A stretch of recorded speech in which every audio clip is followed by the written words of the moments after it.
Hello everyone and welcome back to another episode on the Supercoach YouTube channel, where today we'll go over our round 2 review. As you can see, not a very good week for me.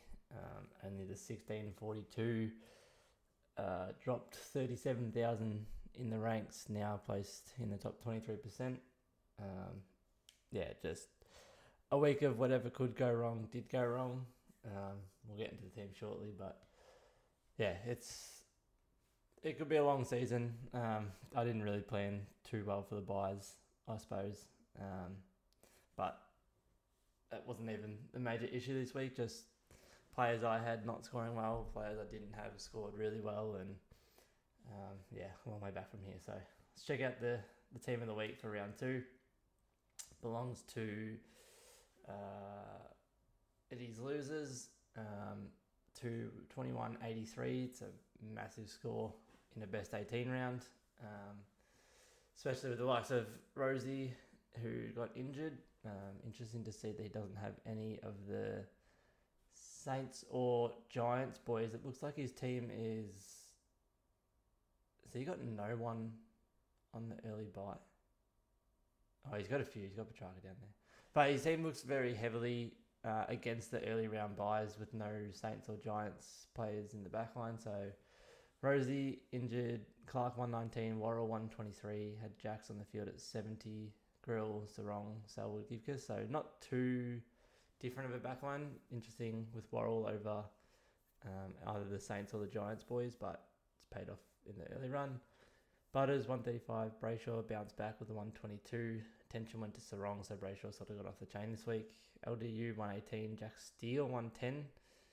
Dersma 88, Jack Carroll 44, Blamires and Murdoch. He won the rookie roulette with having Dyson Sharp on the bench.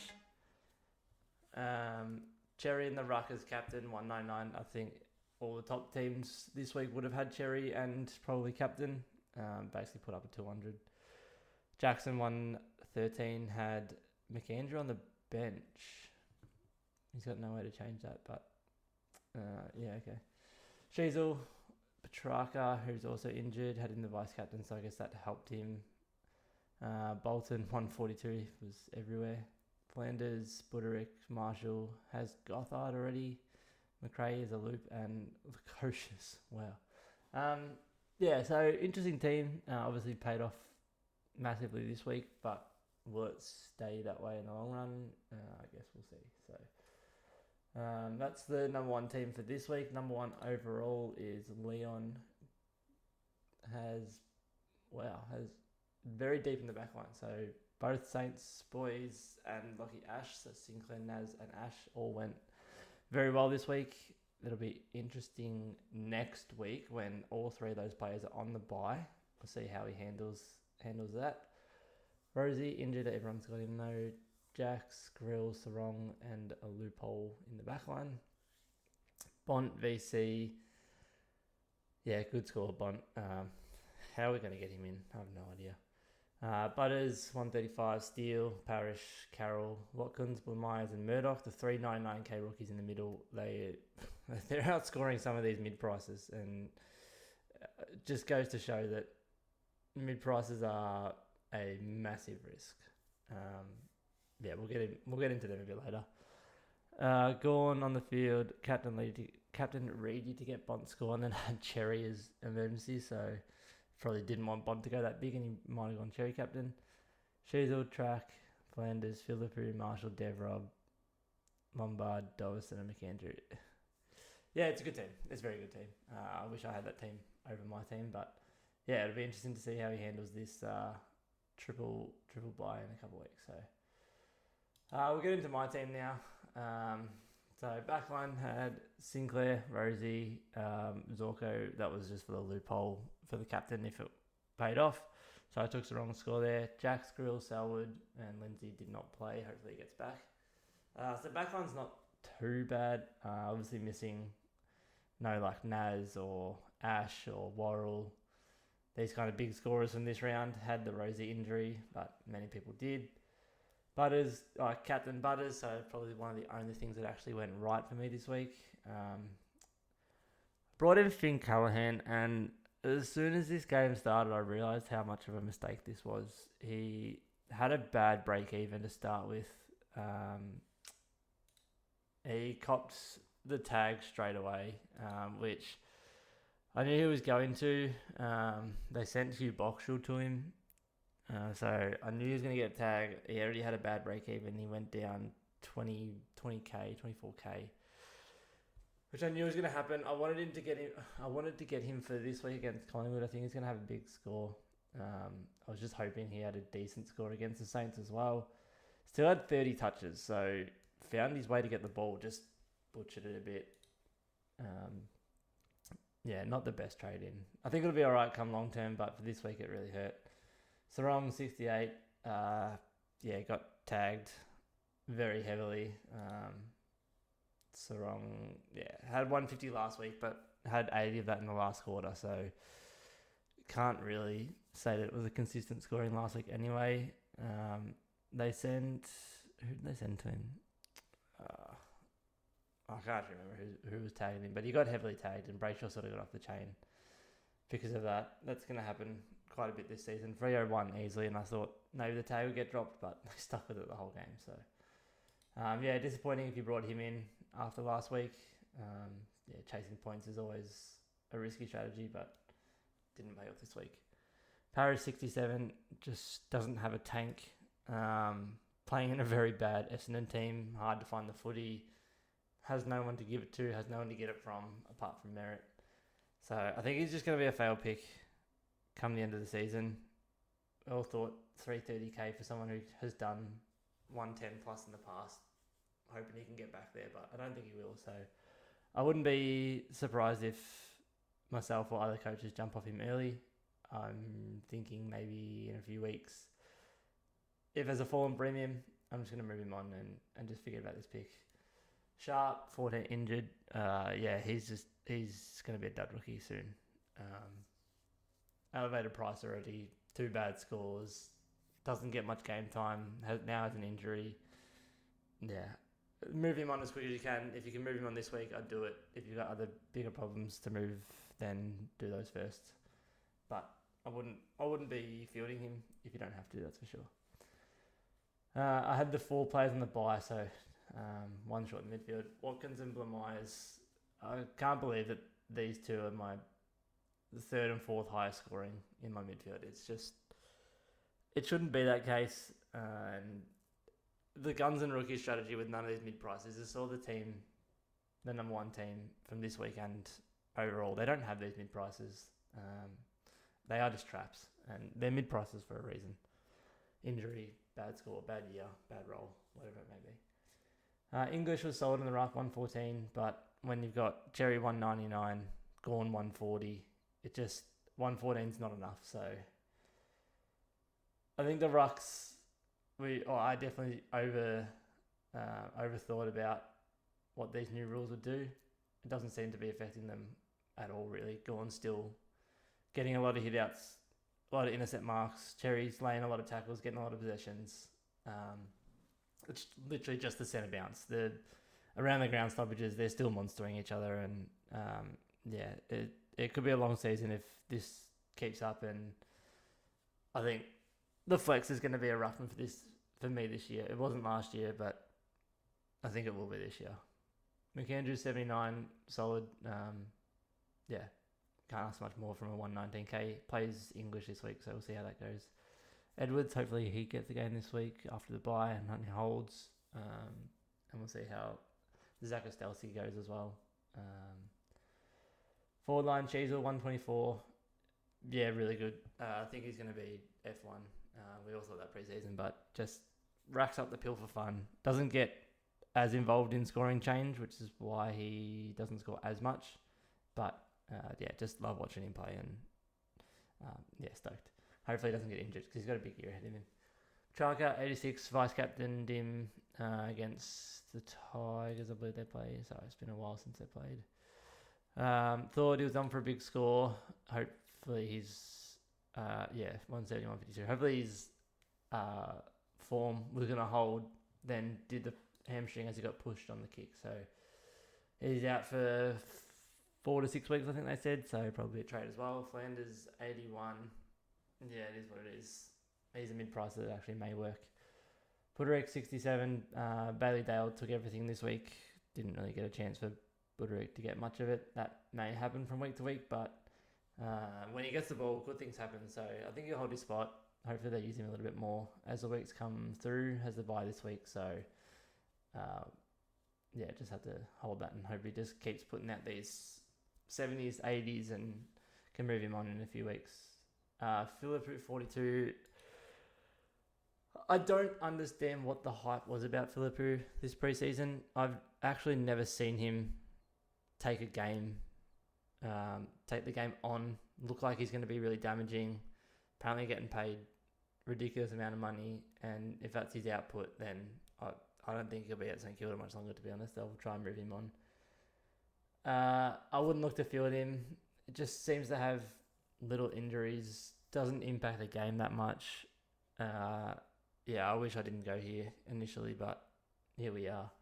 We'll probably be one of the first rookies that I move on because I just don't want to see him. So, Dev Rob, excellent. 119k 95 again. Looks to be one of their main midfielders already and one of their best midfielders. A good win from West Coast as well. Won't happen too often, but yeah, he's going to be a great rookie and on-field scorer. So yeah, really happy with the Dev Rob. Just happy to see him out there playing well. Seems to be enjoying footy again, which is good to see. Lombard 20. He's a small forward. That's just what's going to happen and what can happen. Tries to take the game on too much and gets caught, and hopefully Dimmer sort of pulls him up and gets him back in line, and hopefully he just holds and keeps plodding along and keeps making us money so we can trade him. Todd Marshall 73. This intercept rolled down back. He seems to be taking a lot of marks, getting a lot of the cheap ball, easy points. It's what we love to see. So I didn't think he was going to be an on-field option. It actually looks like he may be an on-field option over the likes of a Philippou. So yeah, I'm actually happy that he's scoring well and he'll hold his spot and hold his role and hopefully he holds his scoring. And then I didn't trade Hayden Young last week. Initial reports 1 to 2 weeks. I thought, maybe he'll hold it, see if he comes back early. They've got Richmond this week. If he can get back for that, could be a good score. I think the injury reports just come out and now he's not back till like round 4 or 5, so 5 or 6 even. So, yeah, a lot of money just be sitting there.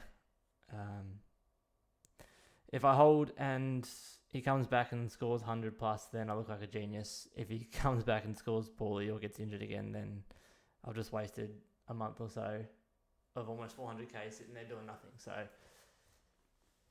yeah, not sure. There's a few options that I need to trade out to move on. Petrarca's got a long-term injury. Rosie's got a long-term injury. Sharp has an ankle injury. Not sure how long he's going to be out for or if he even holds his spot. Hayden Young's out for a little bit. I actually don't know where to go this week. Let's just move the team around first. So Selwood has a bye. Let's get Dacos back on for Sharp. So now my midfield's got too many players. Last week it didn't have enough. Hayden Young's injured. Let's get Bruin on. We get Walsh on. For Watkins, probably on the first in West Coast. For Myers has Essendon. They both have favourable matchups too. That's funny. English is out. Let's hope Edwards gets a game. Petrarca, well, we might be trading him anyway. Buderick, let's get Marshall on. So at the moment, 1, 2 players on the bye. Edwards if he holds or doesn't get hold. Lindsay if he comes back. So should have enough for a full team as is. Look at our trades. Rosie's out for 3 months. Has that high hamstring. Needs to have surgery on it. So he's a definite trade out for that amount of money. And Petrarca, 91 break even. Can look to get him back in a month or so, I think. But 570k again, same price as Rosie. To be sitting there for four weeks or so, it's just too much to be doing that. So I definitely need to move those two on. In terms of who to trade in the back line, I always thought by average. I don't know why I just do. I really like the look of Lockie Ash. Last week he seems to have taken over Lockie Whitfield, getting all the cheap ball, main distributor out of the back line. Bites off a lot of long kicks, which score a lot of points. So they do have the bye next week. So I don't know if I want to trade in another player that is about to miss a game due to a bye.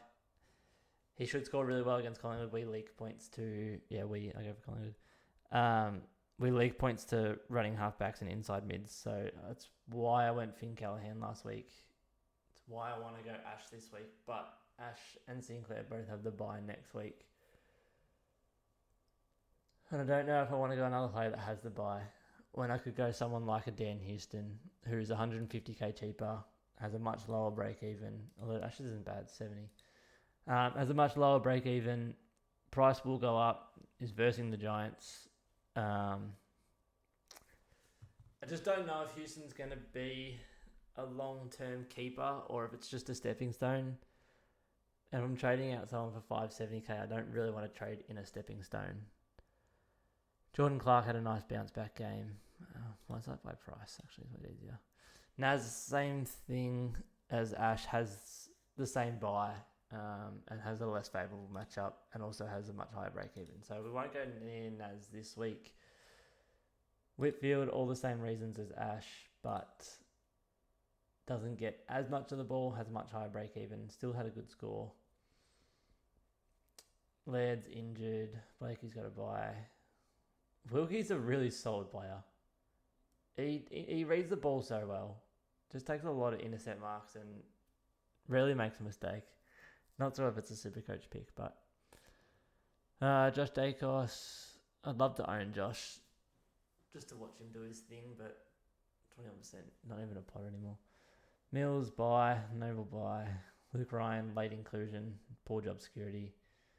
Caleb Daniel, up and down all year. He's going to be T-Mac. I'm glad I didn't go T-Mac in the end. I really had him in my plans for a lot of the preseason, but got cold feet at the end and kind of glad I did. And then as we go down, we're sort of getting into the iffy picks. But Adele only scored 56. Wow, I thought he scored a lot more than that. Josh Worrell has a little injury, didn't train this week, so I just scared off that a little bit. And then we're getting into real iffy picks. So unless there's a rookie that's really worth getting, Zach Ostelsky, probably not. Bo Allen, not West Coast. Got Jacks. Kondo, job security's not great. Nick Murray scored 109. Wow. So not really anyone. I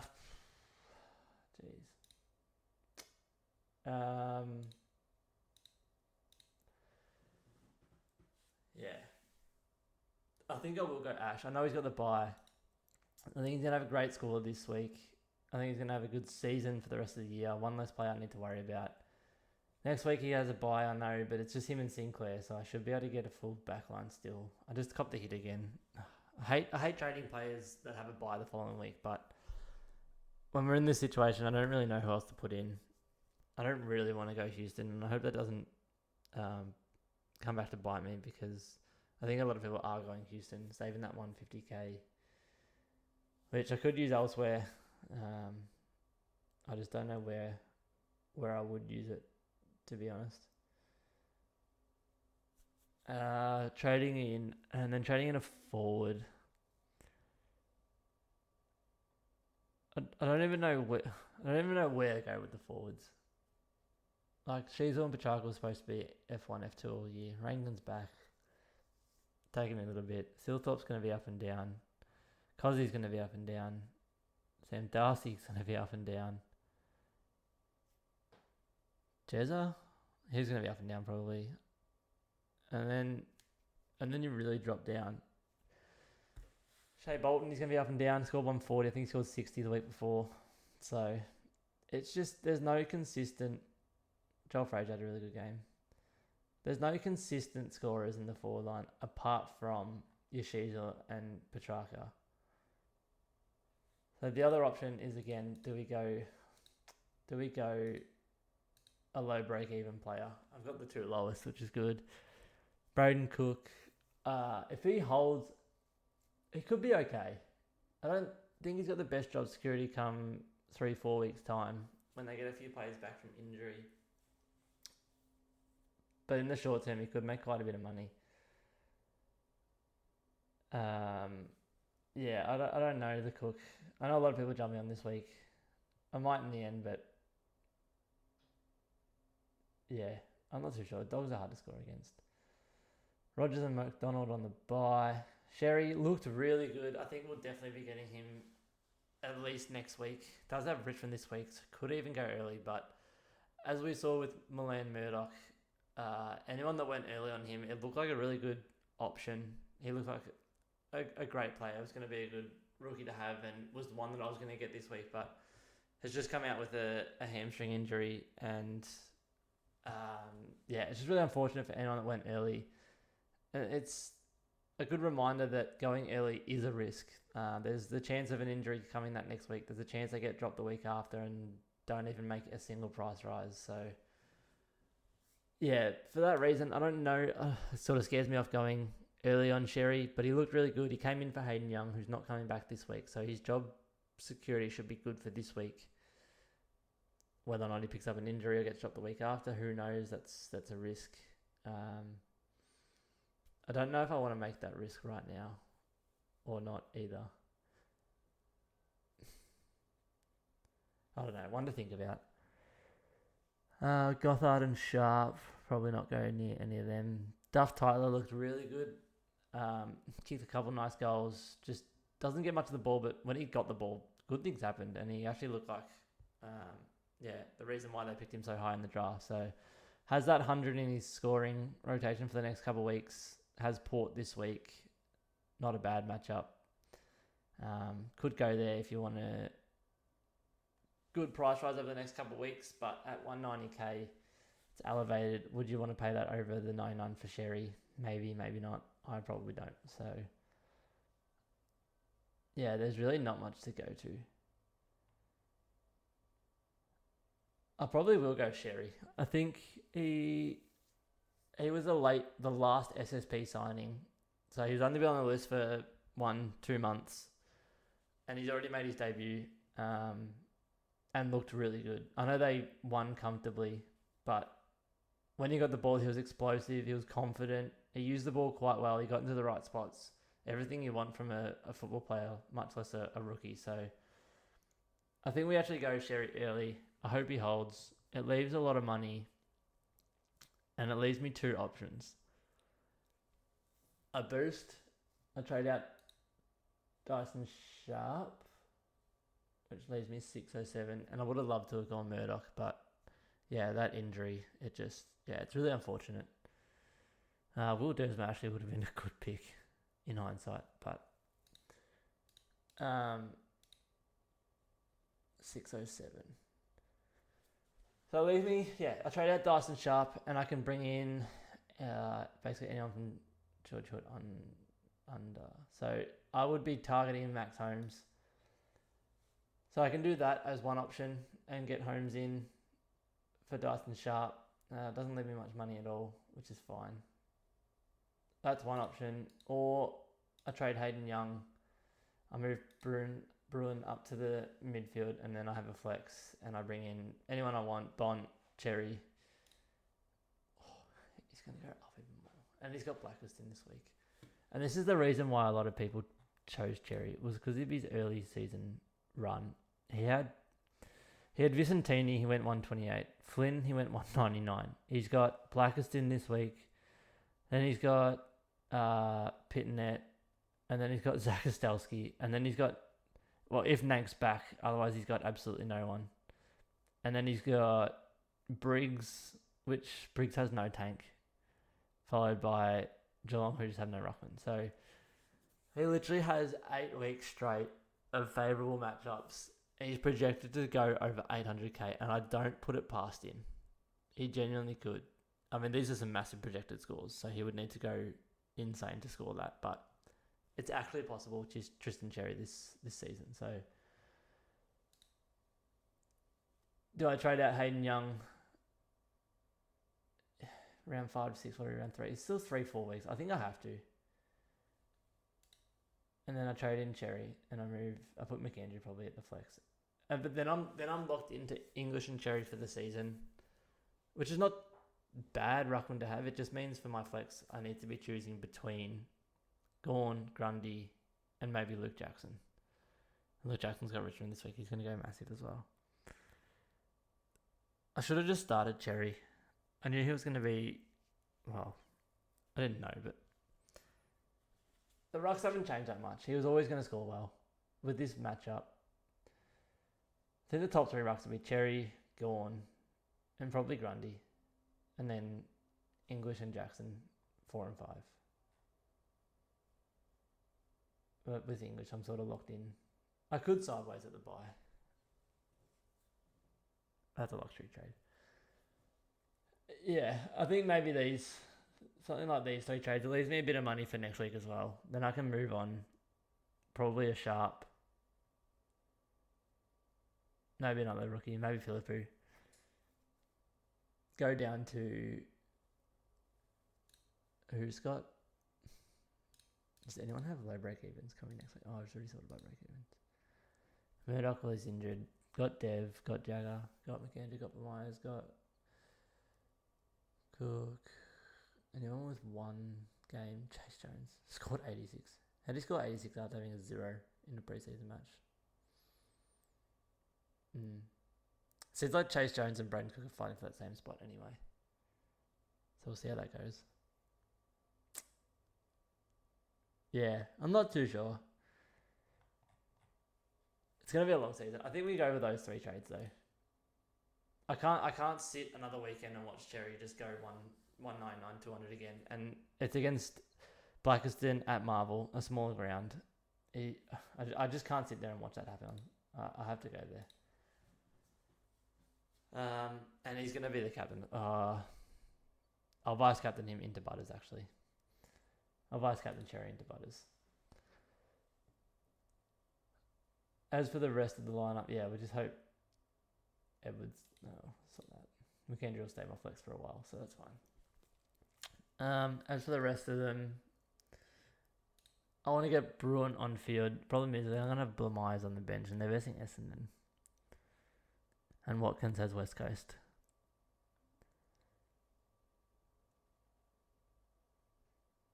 Like, it's cool. Well, if Dyson Sharp's not named, I'll probably put him on field and I'll loophole. I'll leave those 5 on field. Parish has North. Oh god.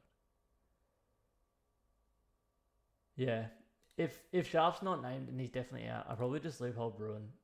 If he scores 70 plus, I take it. If he somehow scores low, at least I have a backup option.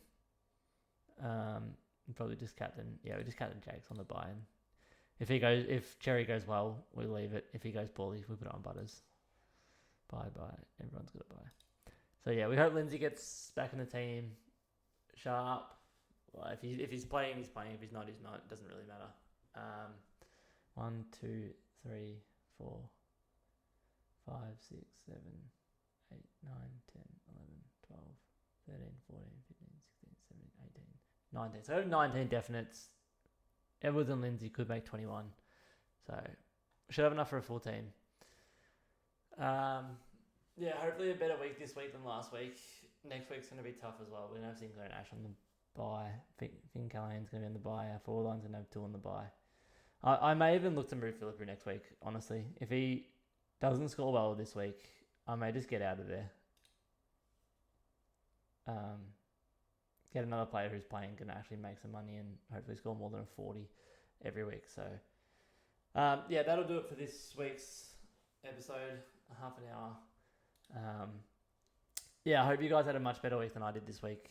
It was a shocker. Can't do much about it now. We'll just move on from it. It's going to be a long season. There's a lot of Supercoach rounds still to be played. Injuries, captains, rookie roulettes, a lot of things that can change the rankings.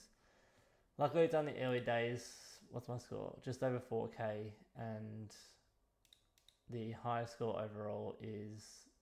They've already got a 500-point lead on me. So I've got a lot of work to... a lot of ground to make up. We'll see how we go. Thanks for tuning in, and we'll see you in next week's episode.